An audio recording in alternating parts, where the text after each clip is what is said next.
Well,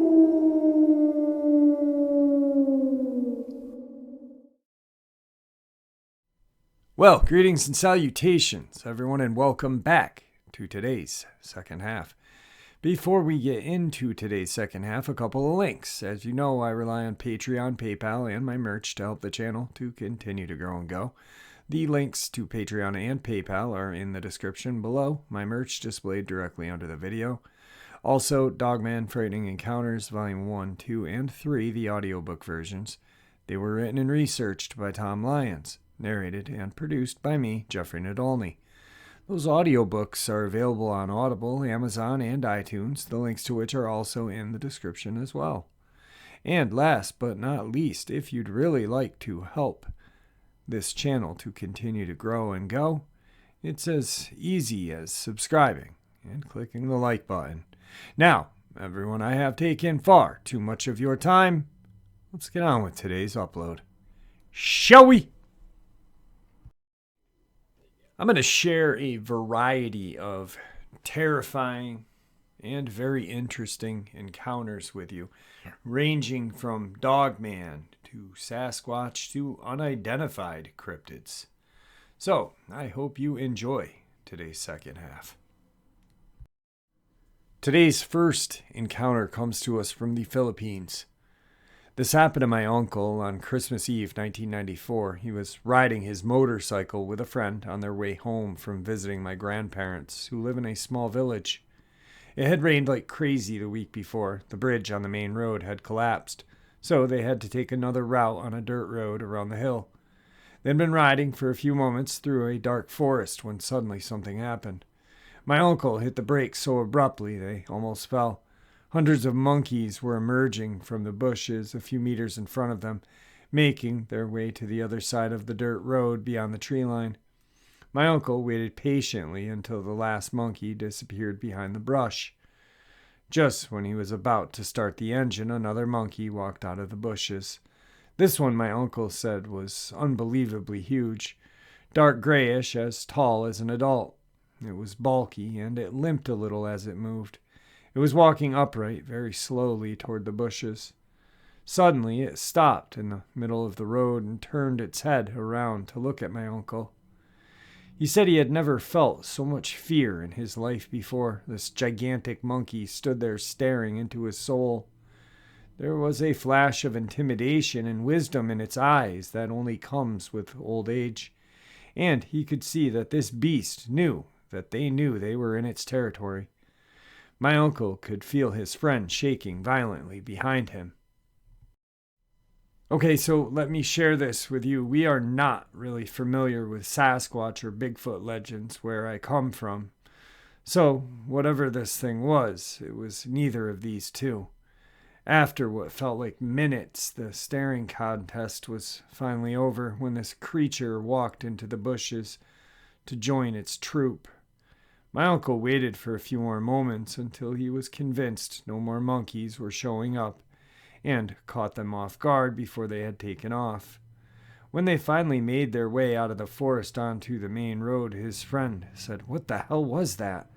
My uncle was sure that that huge monkey they had just seen was a leader of a troop. It was just trying to make sure its troop made it to the other side of the forest safely. But what scared him the most was that it never blinked while staring at them. It still gives him chills whenever he thinks about this frightening encounter. And as soon as he had gotten home, he called my grandmother to tell her that he arrived home. He also told her about this creature. She said it may have been the spirit of the forest, taking form of a gigantic monkey. According to local folklore, the forest is old and home to hundreds of ancient spirits. He was lucky he did not encounter the dangerous ones that locals believed were responsible for the mysterious disappearances of people who had taken a shortcut through the forest. Today's second encounter. My brother and I have always loved nature and wildlife. My brother's in the military and I work outdoors. We've probably spent more time in nature than most. We know animals and their distinctive sounds and their behaviors. Wolves have always fascinated us because they've always behaved strangely in our presence. Our first strange experience with wolves occurred 10 years ago. We used to go on this 4-kilometer squared island near the house, kayaking for 1 kilometer to get there. We were walking in the night, and we suddenly found ourselves surrounded by 7 wolves. We used pepper spray against them, and went and take refuge in a tree. The wolves stayed all night at the foot of the tree or near the tree. My brother returned there alone afterward. One night he was walking, and then an animal yelled at him. He did not see the animal, but the sound of it terrified him. A scream of a man with a deep voice mixed with a strident baby cry. He fired 6 rounds where the sound was coming from. The animal yelled louder and ran away. The sound of the footsteps indicated that it was running on 2 legs. It was big enough to break anything in its path. We went back and saw many signs of where we thought this was associated with a Sasquatch. This experience stayed there because we didn't really want to believe it. My brother later moved more than 400 kilometers from our place, close to one of Canada's largest protected forests.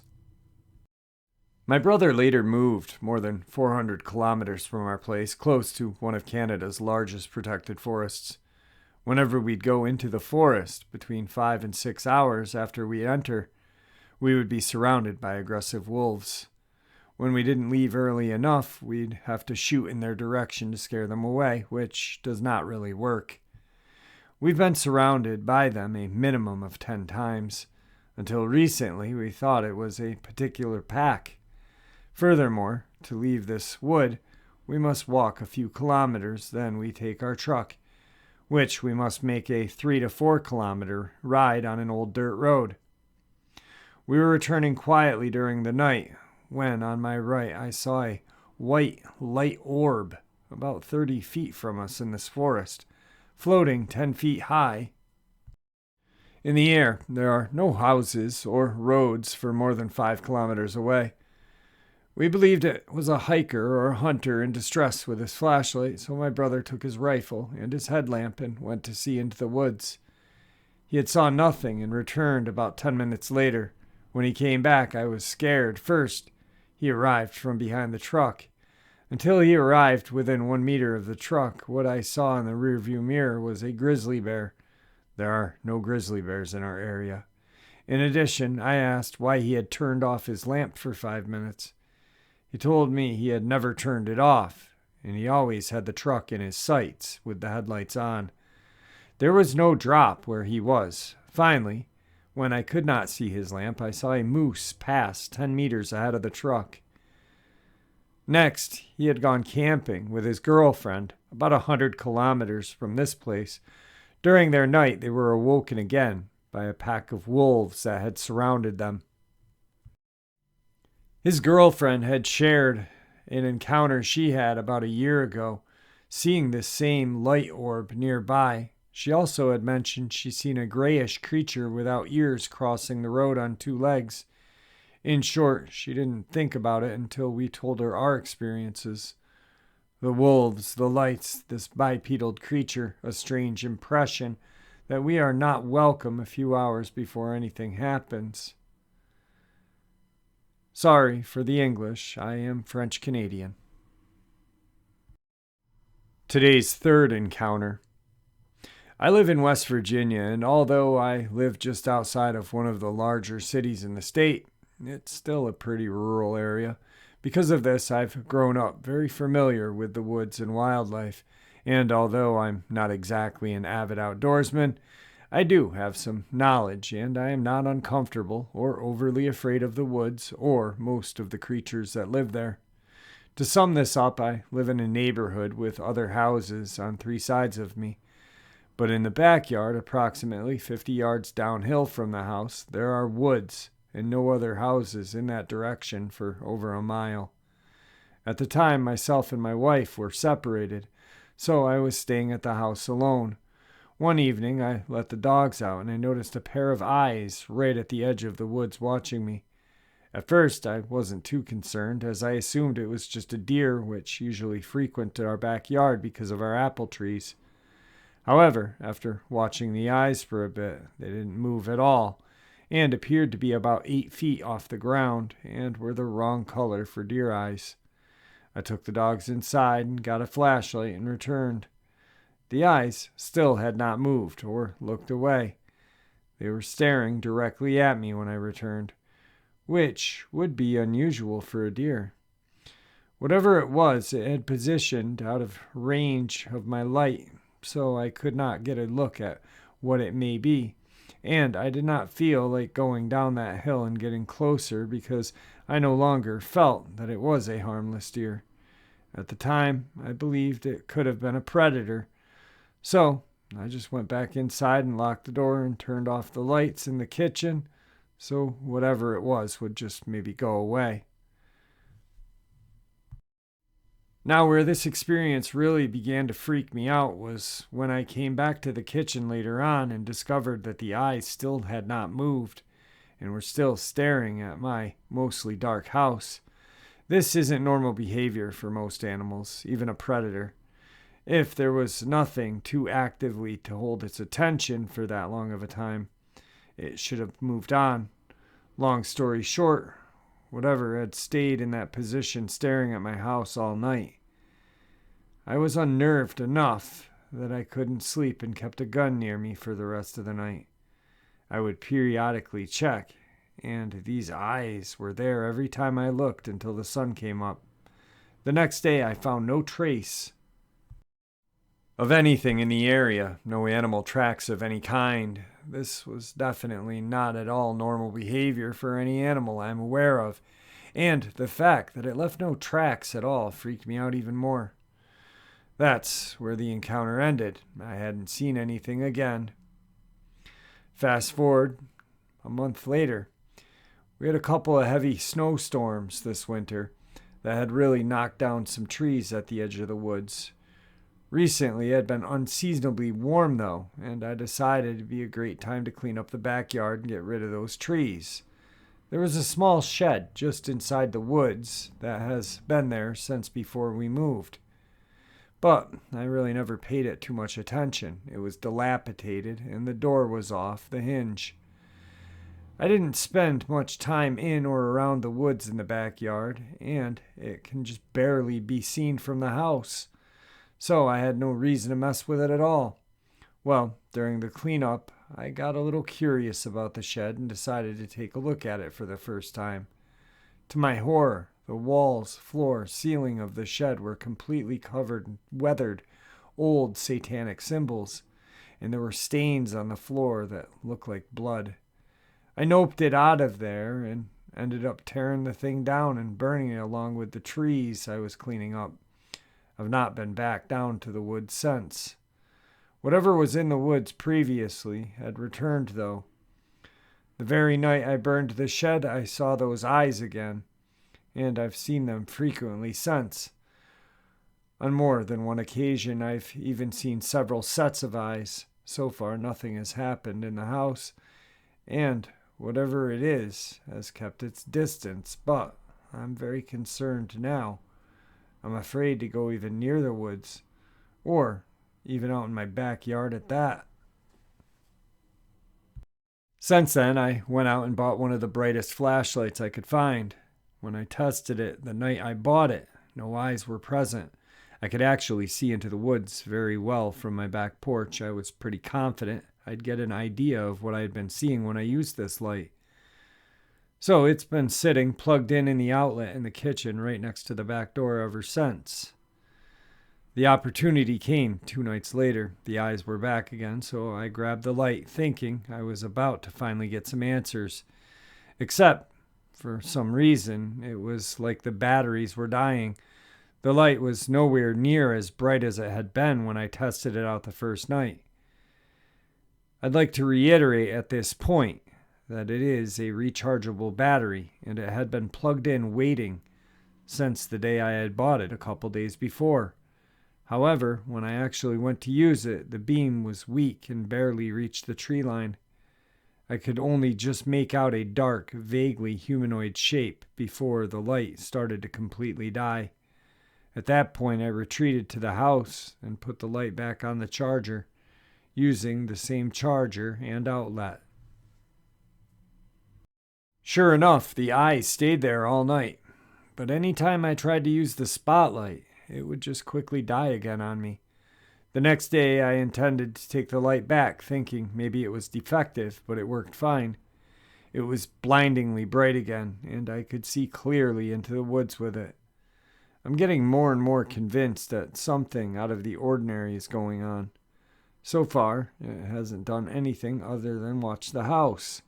But I'm getting more and more freaked out every time I see them.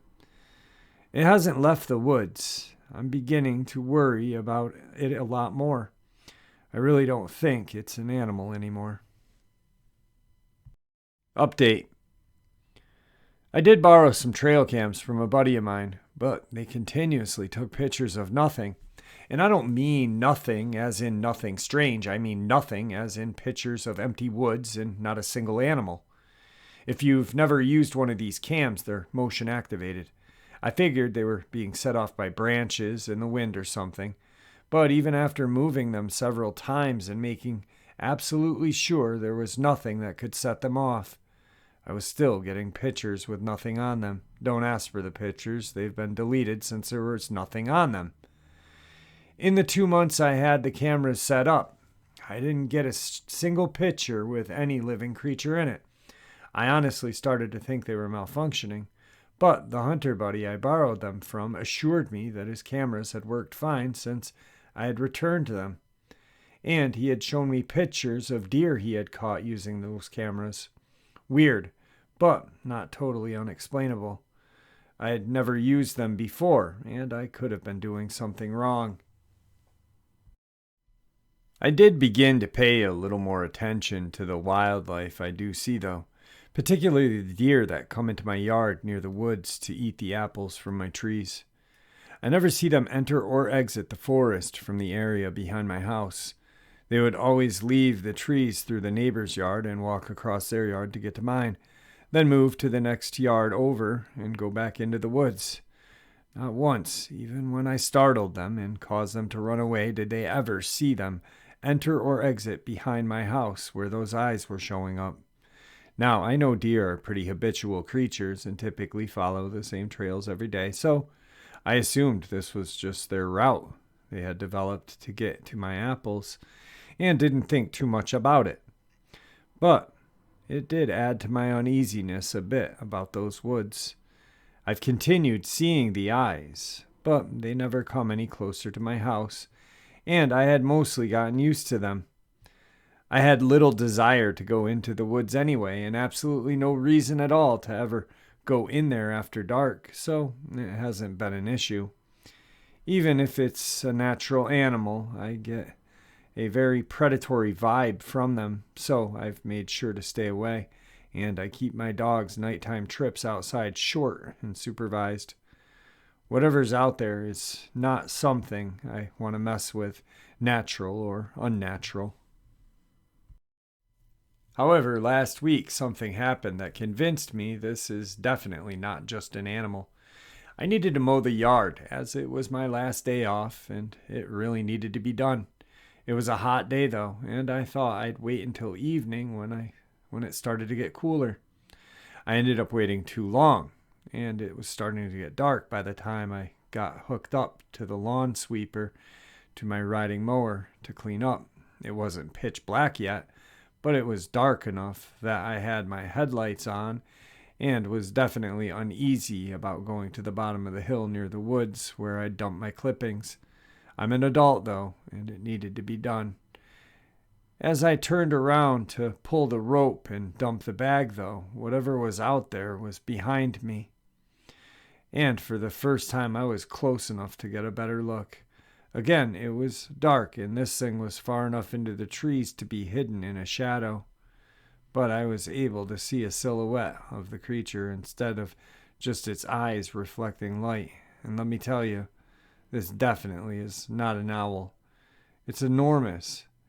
and it was emitting a low rumbling growl that was loud enough for me to hear over the engine and music in my earbuds that I always wear while mowing. Obviously, I forgot about dumping the grass and just got the hell out of there as fast as the mower would take me.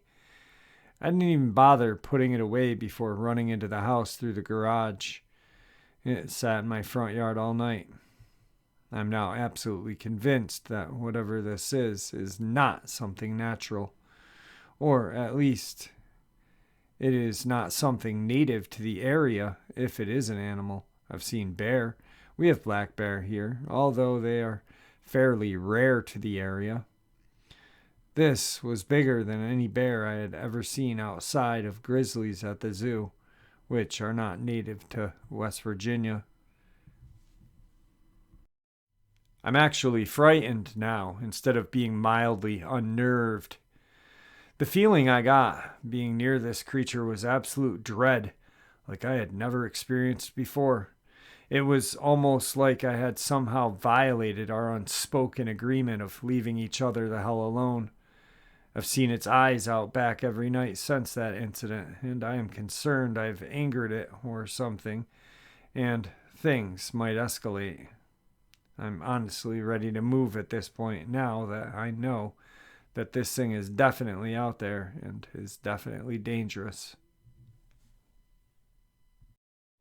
Today's fourth encounter.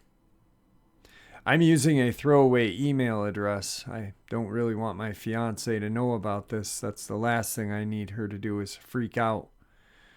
We moved into our new house/neighborhood last August, and when I say new house, I mean we built it brand new in a brand new neighborhood.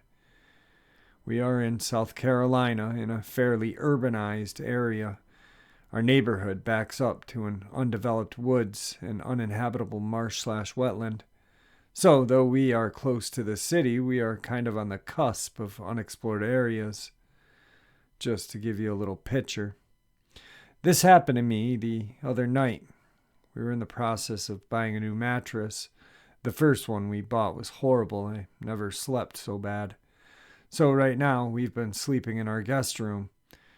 We haven't gotten around to put up blinds yet because this room never gets used, so we don't see the point buying them. We have other things that take priority. This room is in the back of our house with 2 very large windows on the second floor. Our backyard backs up to some undeveloped plots and some developed, with the other side of those plots being forest. We have very tall pines on the other plots. Some are over 60 feet and very thin. They wave in the wind, and during Hurricane Matthew, it was amazing to watch them bend sideways and sway without breaking. This, of course, just gave you more of an idea about how unsettling this was. Sorry for the rambling. Back to the night. We were lying in bed. It was around 11:30 or so, and she's already asleep. I'm plugging my phone in, setting my alarm to call it a night. As I'm adjusting to the darkness, I can see one and only one of the tall pines about 50 feet from our house, bending and swaying. My eyes adjust enough that I can make out a shape of a figure grasping on, 3/4 of the way up, roughly 30 to 40 feet. It was very, very large. I don't know the exact size, but I'm 6'2", and if I imagine myself up there, then it was larger than me. It had very large and broad shoulders, long arms, muscular legs. This sounds dumb, but picture the rock. That was the outline I could see. I couldn't tell if there was hair or skin covering it. It was black, very black. I couldn't see eyes or facial features. It just hung onto the tree, both legs on the trunk, one arm holding on, the other arm hanging down. The tree just rocked with it, and its posture didn't move as it swayed the tree. I tried to sneak a pic on my phone, but it was so dark nothing came out. I didn't want to use the flash because I told myself that the room we were in is pitch black. Even though there's no shades, as long as I stayed still, it wouldn't see me. So, screw that thing using the flash and possibly making it upset. It sounds cliche, but it was probably only minutes that felt like an eternity. It just swayed on that pine and never broke a pose. Then it was gone. It just dropped down off the tree below my line of sight from the window and was gone. Scared the hell out of me. I didn't want to get up from the bed to see where it went. For all I know, it could have been in the backyard below my window, waiting for me to look down. Today's final encounter. First, I'm going to say I am not a believer or a skeptic. I don't know how to describe myself. I try to find scientific explanations for things while keeping in mind it could very well be something crazy. This time, I can't really call it anything but nuts. I'm an avid hiker and hunter. I like to go into the woods for days at a time and camp and hunt and fish. I went into the forest off the beaten path as per my usual MO and went searching for a nice place near the creek with plenty of room to set up camp. Oh yeah, this is Daniel Boone National Forest. I had my survival gear, rifle, camping supplies. My buddy was with me, but he wasn't around when I ran into whatever the hell this was.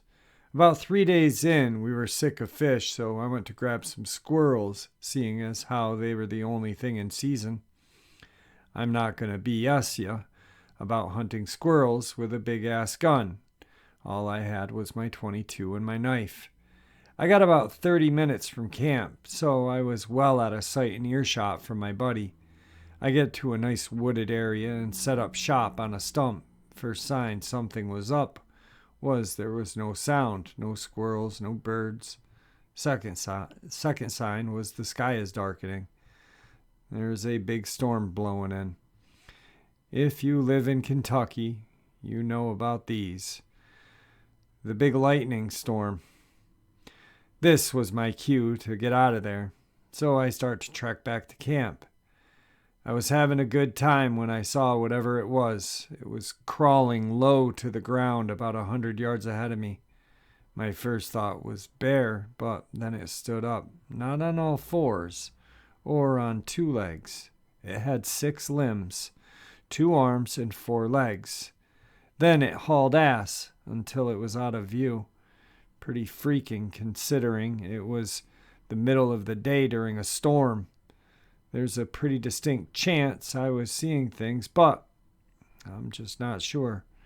I told my friend about it, and he got an uneasy feeling and suggested we leave. He's a bona fide Appalachian mountain man, so you bet your ass as soon as that storm cleared, we cleaned up and got out of camp. All right, guys, I hope you enjoyed today's second half as much as I enjoyed sharing it with you. How about that encounter with the Dogman in the backyard of the guy from West Virginia, or the creature climbing the tree? I'm not too sure what the other creature was with the 4 legs, supposedly.